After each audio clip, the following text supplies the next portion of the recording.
একটি নতুন ভোর। মধ্যপ্রাচ্যে সূচনা হলো নতুন একটি ইতিহাসের।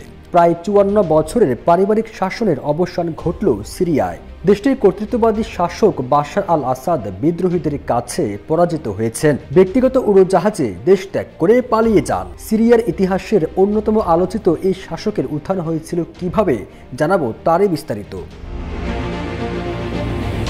বাশার আল আসাদ ছিলেন সিরিয়ার সাবেক প্রেসিডেন্ট হাফিজ আল আসাদের সন্তান। হাফিজের পর ক্ষমতা গ্রহণের কথা ছিল বড় ভাই বাসেল আল বাশারের। বাশার যে শাসনভার গ্রহণ করবেন তা নিজেও জানতেন না। তবে কথিত আছে এক গাড়ির দুর্ঘটনা ভাগ্য খুলেছে বাশারের, ফলে শাসক হিসেবে অভিষেকের পেছনে এই দুর্ঘটনাই সম্ভাবনার দুয়ার খুলে যায় তার।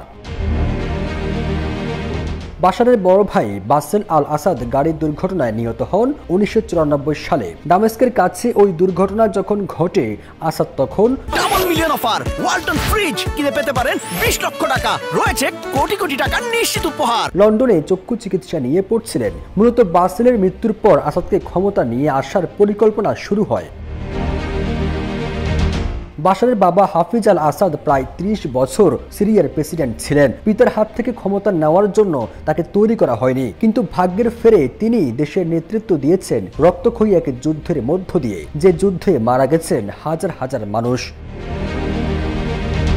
১৯৬৫ সালে বাশার আল আসাদ জন্মগ্রহণ করেন। ওই সময়ও সিরিয়া সহ মধ্যপ্রাচ্যে নাটকীয় ঘটনা ঘটেছিল। হাফিজ আল আসাদের মৃত্যুর পর ২০০০ সালে মাত্র ৩৪ বছর বয়সে দ্রুতই প্রেসিডেন্টের পদে আসীন হন বাশার আল আসাদ। তবে এর জন্য দেশটির সংবিধানে প্রেসিডেন্টের সর্বনিম্ন বয়স ৪০ বছর থাকার যে বিধান ছিল তা পরিবর্তন করতে হয়। দায়িত্ব নিয়ে তিনি স্বচ্ছতা, গণতন্ত্র, উন্নয়ন, আধুনিকায়ন, জবাবদিহিতা ও প্রাতিষ্ঠানিক ভাবনার কথা বলেছিলেন।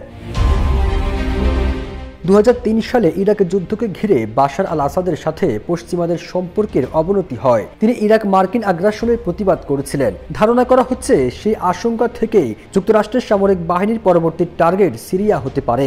সে সময় ২০০৩ সালে যুক্তরাষ্ট্র সিরিয়ার ওপর নিষেধাজ্ঞা দেয়। এরপর ২০০৫ সালে লেবাননের প্রধানমন্ত্রী রফিক হারিরি বৈরুতে বিস্ফোরণে নিহত হলে এই ঘটনার জন্য অনেকে সিরিয়া ও তার সহযোগীদের দিকেই অঙ্গুলি নির্দেশ করে।